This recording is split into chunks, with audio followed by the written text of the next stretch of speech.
Bring the action. When you hear this in the club, you're gonna turn the shit up. You're gonna turn the shit up. You're gonna turn the shit up. When we up in the club, all eyes on us. Então, gente, eu tô aqui com o reverendo Leandro, filho de religioso aqui na igreja anglicana, e eu vou fazer perguntas pra ele. Então, como é a organização hierárquica da comunidade? A comunidade local, a instância maior é a Assembleia Geral, onde todos os fiéis participam e decidem o programa de atividades, a prestação de contas, a parte administrativa, patrimonial. Ela acontece todos os anos, no primeiro trimestre. Entre uma Assembleia Geral e outra, entre um ano e outro, quem dirige a comunidade é a Junta Paroquial, a Vestry, que é composta pelos guardiões, pelo custódio do patrimônio, secretário e tesoureiro e outros membros da junta.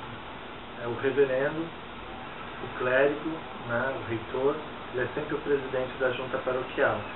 Então, os leigos ajudam o reverendo, tanto na questão pastoral, missionária, quanto administrativa da igreja.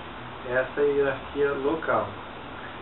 Regionalmente, nós temos a diocese, onde tem o bispo e tem o concílio, e nacionalmente tem a província e o sínodo. Essas são as instâncias de administração da igreja. Cada província é autônoma, independente e se relaciona com as demais províncias. A comunhão anglicana é formada por 39 províncias, 39 igrejas autônomas, cujo arcebispo de Cantuária, hoje o Justin Welby, ele é o líder mundial da comunhão anglicana. A igreja anglicana não tem papa, a figura do arcebispo é um primus inter pares, é o primeiro entre os iguais. Ele não tem jurisdição em qualquer lugar do mundo. A força dele, a autoridade dele é uma autoridade moral, histórica e afetiva, não é canônica. E na Inglaterra, a chefe da igreja, apenas na Inglaterra e na Commonwealth, que são as ex-colônias inglesas, é a rainha da Inglaterra. Se algum membro da comunidade infringe alguma regra, como ele é punido? E se for a autoridade máxima? Tá. A comunidade, a gente não tem a confissão auricular. Então, todas as celebrações, as pessoas são convidadas a fazer um exame de consciência e confessar os seus pecados diretamente a Deus. As pessoas não confessam, não recebem a absolvição do padre, mas de Deus. O padre é apenas um representante e a função dele é declarar o amor e a misericórdia de Deus. Então as pessoas são convidadas ao arrependimento. Assim. Agora, não deveria existir a excomunhão. O que pode existir é a autoexclusão, quando a pessoa se afasta da comunidade. Mas a comunidade ela é feita para os pecadores. Os santos já estão lá no céu com Deus. Para a religião, o que é sagrado e o que é profano? Para a igreja anglicana, nada é profano, porque tudo é criação de Deus. Tudo que existe, nada do que existe pode existir sem a criação de Deus. Então, por exemplo, nós anglicanos podemos celebrar os sacramentos na igreja, mas podemos celebrar num sítio, numa casa, na praia, em qualquer lugar, porque tudo é sagrado. Qual a função do rito? O rito ele dá uma ordem, ele organiza a forma em que a comunidade vai participar do serviço de adoração e louvor a Deus. Então, é bom que haja criatividade, é bom que haja espontaneidade, mas é bom também que exista uma ordem, começo, meio e fim. Então, o rito é algo que nos dá uma ordem. Então, nesse sentido, todos os sacramentos têm um rito a ser seguido. Na igreja anglicana, esse rito ele está presente no livro de oração comum e ele depois da Bíblia, é a segunda maior autoridade para a igreja anglicana. Então, todas as igrejas no mundo inteiro, são mais de 167 países, são mais de 100 milhões de anglicanos no mundo, Então todos seguem o livro de oração comum, ou como se diz em inglês, o Book of Common Prayer. Qual a diferença entre alma e espírito? Tá. Na teologia bíblica,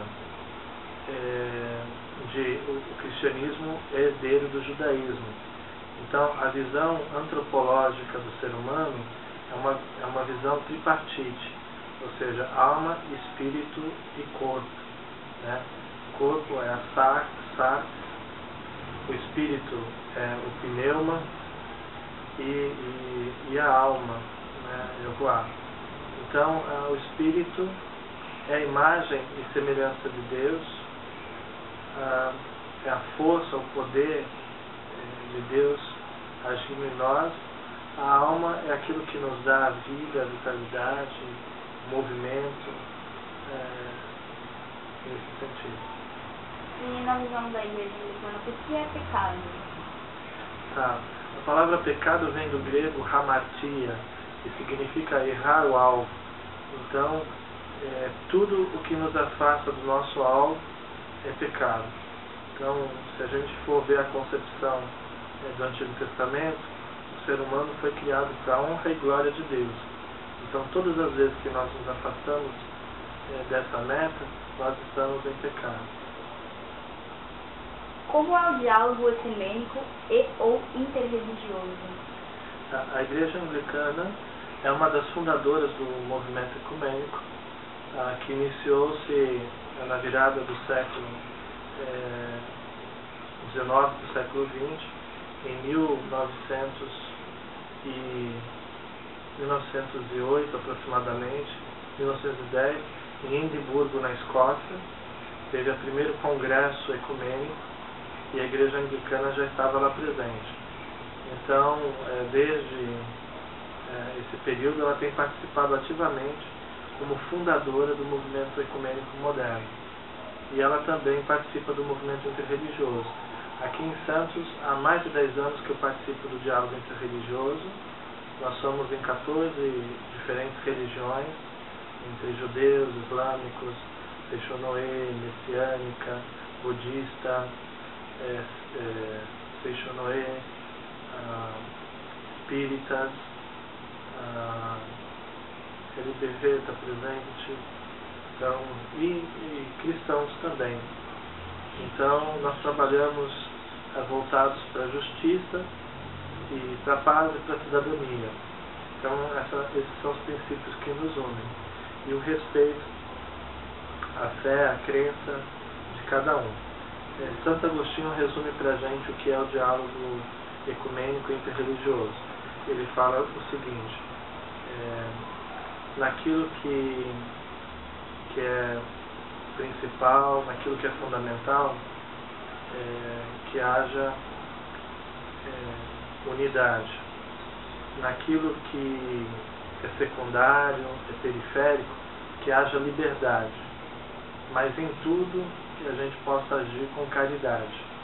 Então esse é o princípio de Santo Agostinho que a Igreja Anglicana adota do diálogo ecumênico e interreligioso.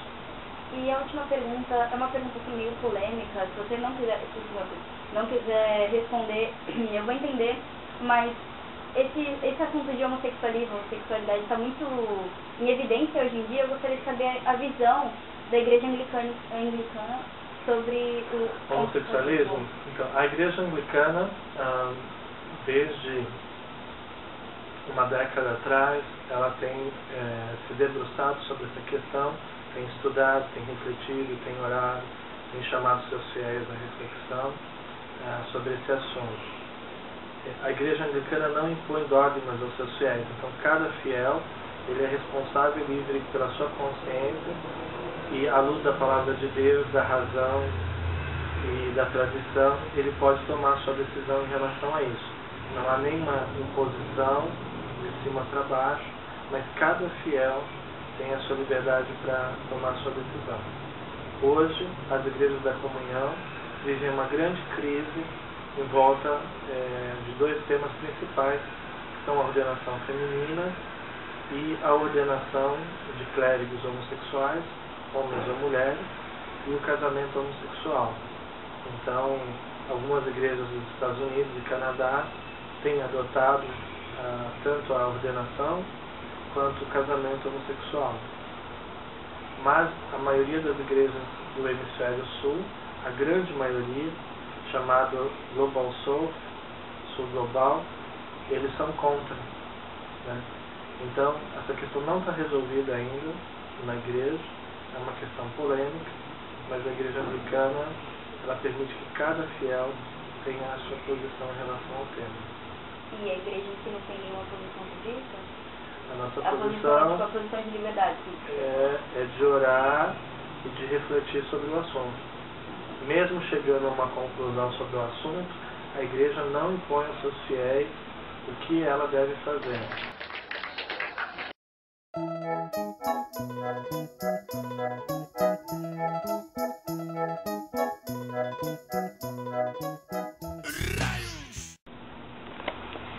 Então, você sabe explicar como é a divisão da hierarquia na sua comunidade? Acredito que sim, porque ela assim não é tão complicada. Quando a gente está na celebração, né, que você vê a celebração sendo executada, você consegue perceber quem faz o que, o papel de cada uma pessoa na celebração. Então é fácil de entender. Quais as principais regras da igreja anglicana? Eu acho que uma das principais características da igreja anglicana é ela não ter regras assim pré-estabelecidas. Nós temos padrões cristãos, né? Mas a igreja anglicana ela é conhecida por ser uma igreja aberta a todos. Inclusive eu que venho de linha evangélica, né? Uma das coisas que me chama bastante atenção na igreja anglicana é ela ser uma igreja aberta a todos, é uma igreja que acolhe a todas as pessoas, independente de como ela esteja, da cor que ela seja, do credo que ela seja. O que mais te atrai na comunidade anglicana? Então, é isso, eu acho que é essa acolhida. Qualquer um pode entrar, não olha a quem, nem na igreja. Exatamente. O que significa o sagrado e o profano, na sua opinião? Para mim, o sagrado é tudo aquilo que nos remete a Deus. Aquilo que nos remete a Deus, que realmente é santo, né?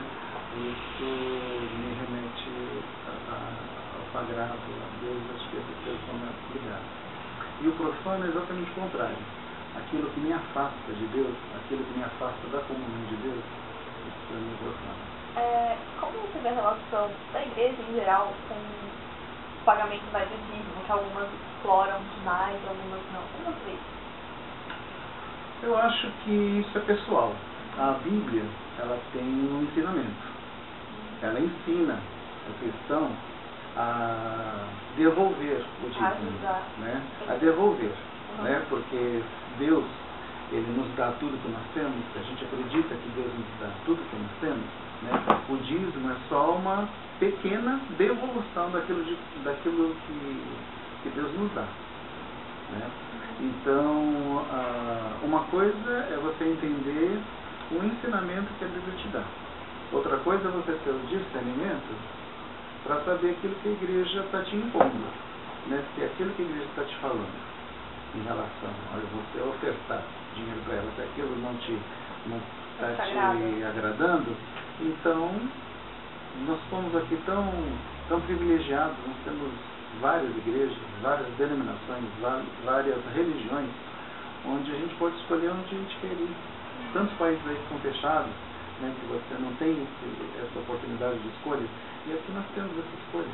Você vai em horários diferentes, igrejas diferentes, igrejas tradicionais, igrejas pentecostais, né? Então, aquilo que te agrada, que te preenche, que você acha que está te fazendo bem, eu acho que essa você tem que ouvir e seguir. Se você acha que aquela igreja está usando bem o dinheiro da forma como você está ofertando, aquela forma te agrada, então acho que você tem que fazer aquilo que o seu coração manda. Mas nada imposto. Né? Aquilo que o seu coração pede fazer, aquilo que você entende que a igreja ela precisa se manter. Né? Todo mundo que chegar na igreja encontrar uma igreja agradável, bonita, limpa, né? Climatizada, ainda mais o calor que a gente tem em Santos, né? Então, para fazer isso tem uma manutenção, né? Então, se você frequenta ali, se você é membro daquela igreja, nada mais justo do que você ajudar, né? Obrigada. E eu que agradeço. Qual é o nome? Meu nome é Carlos César. Eu trabalho aqui na igreja com música.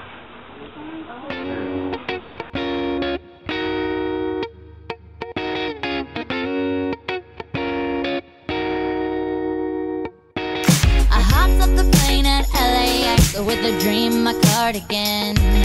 Welcome to the land of fame, excess. Am I gonna fit in? Jumped in the cab, here I am. Então, eu estou aqui com o padre Valério. e a gente vai fazer uma entrevista sobre o catolicismo ortodoxo. Então, como é a organização hierárquica da comunidade? A organização, assim, o padre, ele trabalha com 12 famílias, que chama Conselho Administrativo Ortodoxo Local. E o padre celebra a missa a fim de todo o ofício chamado religioso. Se algum membro da comunidade não pedir alguma regra, como ele é punido? E se for autoridade máxima? Nunca ele é punido. Aqui nós somos a igreja da misericórdia e do perdão, nunca da submissão. Ninguém é obrigado a ser religioso. Ele é espontaneamente religioso, ele gosta de Deus, mas não por obrigação, mas por amor. Para a religião, o que é sagrado e o que é profano? O sagrado é tudo aquilo que você rende uma homenagem a Deus, chamado a adoração. Tudo que você possa usar para venerar ou simplesmente agradar, é profano. Qual a função do rito? A função do rito é elevar cada vez mais os fiéis para uma piedade que chegue cada vez mais perto de Deus. A compreensão de que quem é Deus. Qual a diferença entre a alma e o espírito? Não existe diferença entre alma e espírito. O Deus é espírito perfeitíssimo, criador do céu e da terra. Ele criou o corpo do homem e a esse homem deu uma alma, um espírito. O que é pecado? Pecado é tudo aquilo que você se envergonha de fazer. Como é o diálogo ecumênico ou interreligioso? Nós fazemos um encontro religioso com os luteranos, com os calvinistas, com os batistas, com os anglicanos, e o diálogo é você expõe o que você entende de religião para eles, e você escuta o que eles entendem de religião para você. O que tem de aproveitável você usa, o que não tem de aproveitável você simplesmente respeita. Então, é uma coisa que a gente fazer. E foi a mesma coisa que eu fiz na igreja anglicana, e agora eu queria ver a opinião ortodoxa sobre o homossexualismo, que é uma questão muito em alta hoje em dia. Eu gostaria de saber a opinião ortodoxa sobre o homossexualismo. A opinião da ortodoxia é a mesma opinião da Bíblia Sagrada. O homossexualismo ou qualquer desvio chamado sexual é contra a natureza. E sendo contra a natureza, nós não apoiamos nunca. Respeitamos, mas nós não damos a aprovação. Nós gostamos do pecador, mas não admitimos o pecado. E outra questão é o dízimo. Também é uma coisa que é bem falada hoje em dia. É Só que é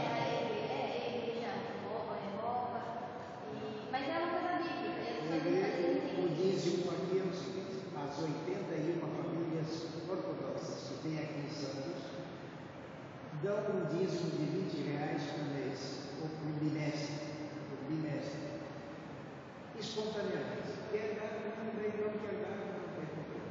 Agora, a igreja tem as suas escópulas ou para administrar o batismo, para administrar o sacramento do matrimônio, para administrar qualquer sacramento. Não é uma escópula ou uma tabela rígida, mas é uma tabela que a gente expõe para dizer assim, olha, você precisa colaborar com a igreja. Pode colaborar, tudo bem. Não pode, faz de graça. É isso. Obrigada.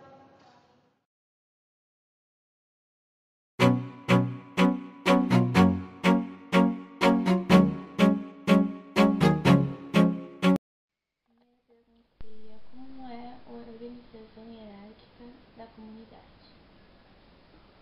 Bom, para entender isso precisa ver lá de cima, né?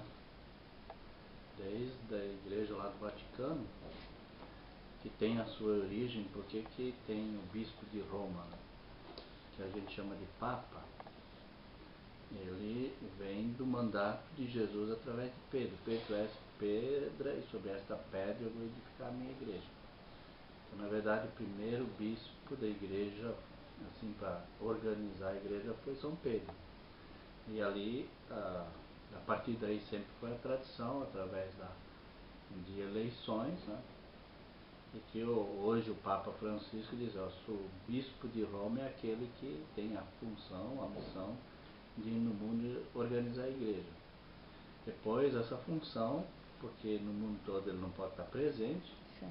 então são constituídas dioceses nas quais tem o bispo, que é o bispo daquela comunidade diocesana. A comunidade diocesana também é grande, então se estabelece as paróquias, né? Certo.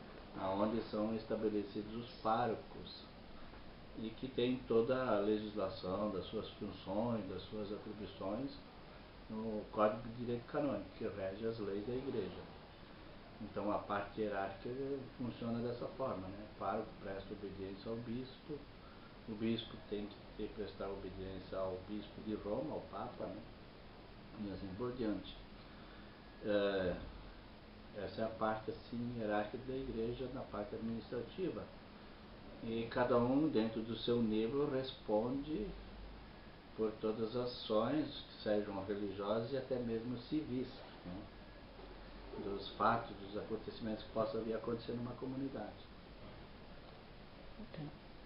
Se algum membro da comunidade infringe alguma regra, como ele é punido e se ele for a autoridade máxima? A autoridade máxima, se for, né, aí se reúne um conselho para decidir, né, se ele vai ser destituído do cargo ou não, né?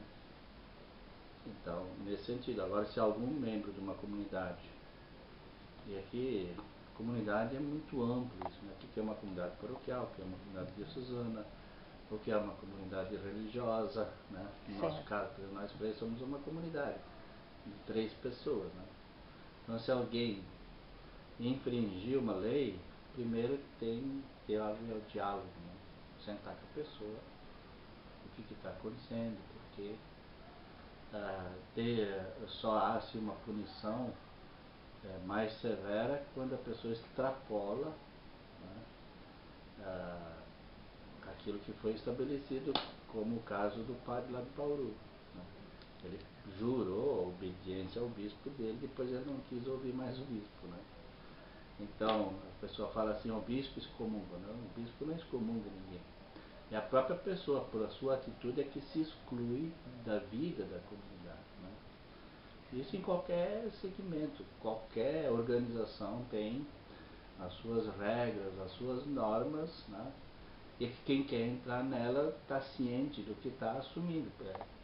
Ninguém vai assumir uma coisa sem conhecimento. Por isso que ele passa por todo estágio de formação,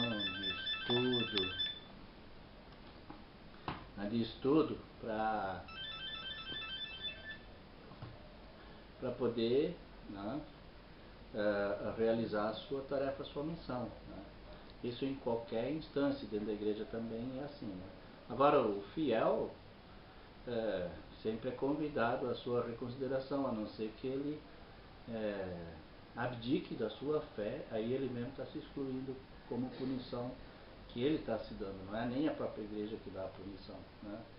Agora é sempre convidado, dentro das coisas mais simples, corriqueiras, né, a conversão, a correção, a mudança de postura dentro da instituição. Certo. Certo. Para a religião, o que é sagrado e o que é profano? Para a religião, na verdade, se a gente olha a partir do olhar de São Francisco, toda a obra da criação é sagrada, né? A obra de Deus. Então é muito difícil separar o que é sagrado e o que é profano. Desde que você coloca a dimensão da fé em qualquer coisa, ela se torna sagrada, né? Então, se eu peço para alguém me abençoar, né, esse CD, estou pedindo para que ele se torne uma relação também com o divino, né? E aí entra aquilo que a igreja chama de sacramental, quando eu peço uma bênção para minha casa, para o meu carro, para aquilo que for, né? Profano é quando tem, assim, a ausência de Deus, você não põe fé em nada, porque aí você vira uma pessoa profana do mundo, né? É a falta de fé. Ok.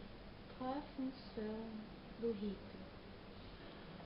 A função do rito, na verdade, é de celebrar, né? E aí todos os povos, todas as pessoas, cada um estabelece um rito. Certamente você tem um rito na sua casa, né?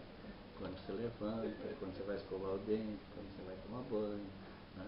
O jeito de tomar o banho, cada um cria um seu rito, né? As religiões também, todas elas têm ritos, né? Os ritos são para se relacionar, né, com a própria comunidade e se relacionar com o próprio Deus. Então é necessário que hajam rituais. E aí tem diversos rituais. Uma delas é a celebração da missa. Mas existem outras tantos rituais. A celebração do batismo é um rito, né? Um começo, um meio e um fim, né? O rito, na verdade, é isso, né? Sempre tem um começo, um meio e um fim. Certo. Qual a diferença entre a alma e o espírito? Basicamente não tem diferença, né? São duas formas de dizer a mesma coisa, né? A alma, o espírito são aquela parte que nos diferencia de todas as outras criaturas que é do ser humano, né? O ser humano é que tem consciência, né, daquilo que está fora dele, do ambiente dele, né? O ser humano é capaz de reconhecer que existe alguém para além dele, né? Então, isso se coloca no nível do espírito. E nesse sentido é que o próprio Cristo, quando nós acreditamos na ressurreição, né, se coloca diante de Deus que o ser humano nasce, mas jamais vai morrer, né? Ele morre o corpo, a matéria para esse mundo, mas a sua vida permanece na plenitude de Deus. Perfeito. O que é pecado? Pecado é a transgressão de qualquer lei, né? E sobretudo para a igreja, o pecado é transgressão dos mandamentos de Deus, fundamentalmente, né? São os 10 mandamentos, aquele que você transgride, aí você está cometendo, né, um litígio entre aquilo que é proposto por Deus e aquilo que o ser humano está vivendo. Como é o diálogo Ecumênico. ecumênico ou interreligioso? Né? São dois aspectos aí, né? O diálogo ecumênico é um diálogo entre religiões cristãs, né? Então, por exemplo, qual é o diálogo ecumênico que existe entre Igreja Católica, Igreja Luterana, Igreja Presbiteriana, Igreja Universal do Reino de Deus, e assim tantos que têm como fundamento a pregação a partir da pessoa de Jesus Cristo, né? Isso é do diálogo ecumênico. O diálogo interreligioso é o diálogo com outras religiões, com outras visões da vida, do mundo, né? Aí é o diálogo interreligioso com o muçulmano, com o budista, enfim, né? Agora a igreja, a partir sobretudo do Concílio Vaticano II, entendeu de que é necessário, tanto num caso quanto no outro, estar sempre aberto ao diálogo embora que às vezes não seja nem sempre tão simples por parte de algumas pessoas, porque começa a criar certas radicalidades, né? E aí, quando você só olha unilateralmente a sua vida, você não consegue dialogar com o outro, né? Porque o que é o diálogo? Diálogo, a palavra diálogo vem do grego, é repercutir através do outro, né? Dias através de, logem, conversar, né? E hoje é um problema do ser humano que tem pouco diálogo, existe muito monólogo, cada um conversa consigo mesmo, com suas ideias, defende as suas ideias arraigadamente, né? Então aí você não entra na vida do outro, não tem como fazer ir e vir, né? Quando eu defendo assim ferrenhamente a minha posição, então daí não é possível estabelecer diálogo. E isso, né, mesmo nas relações de pais, filhos, professores, alunos, hoje é meio complicado esse diálogo, né? Cada vez está ficando mais difícil, né? Tá bem. E por que o senhor quis ser padre?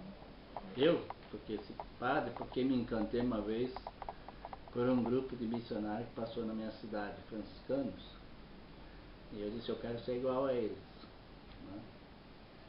E então eu decidi, quando chegou a idade, eu entrei com 13 anos, né, para seguir a vida do seminário, para cumprir talvez essa tarefa, missão, dentro das limitações, fraquezas que a gente tem, né? E poder estabelecer e ajudar as pessoas a ter um encontro com Deus. E agora uma pergunta que não está escrita, mas eu vou perguntar de curiosidade. Sim. Se depois ela não puder pôr no trabalho, ela não põe.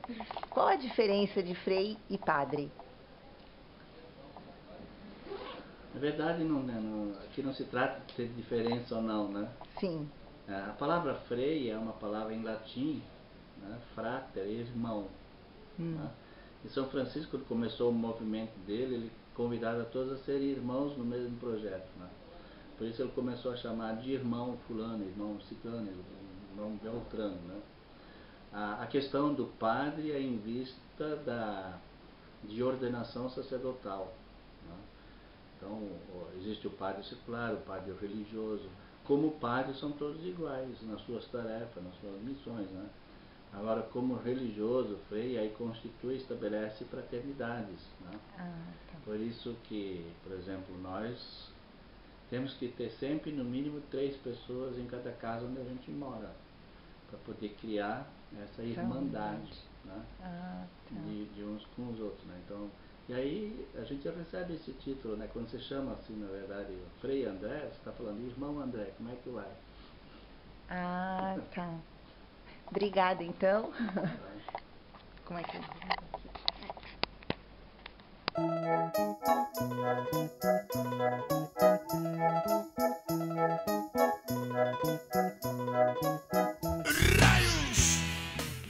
Pronto, tá indo. Tem que aparecer eu e ela. Hã? Tem que aparecer eu e ela. Tá aparecendo. Bom, vou repetir a pergunta. Como é a divisão hierarquia na sua comunidade? Na sua religião? Como eu falei, ter fé em Deus, né? Que é o principal, ter fé em Deus, né? Quais são as principais regras? É ser batizado, né? Fazer primeira comunhão e continuar, fazer catequese e continuar com a religião católica. O que mais te atrai nessa religião? O que me atrai mais nessa religião foi que eu fui criada nessa religião católica, meus pais também, então foi o que eu aprendi, né? Ser católica, ter fé. O que significa sagrado e o profano? Sagrado significa assim tudo, né? Eu acho assim, a saúde é uma coisa sagrada, né? A convivência com as pessoas que você gosta, quer ver, a família. Tá. É só isso mesmo. Obrigada. Não tem nada, meu nome é Elia. Tá bom. Viu?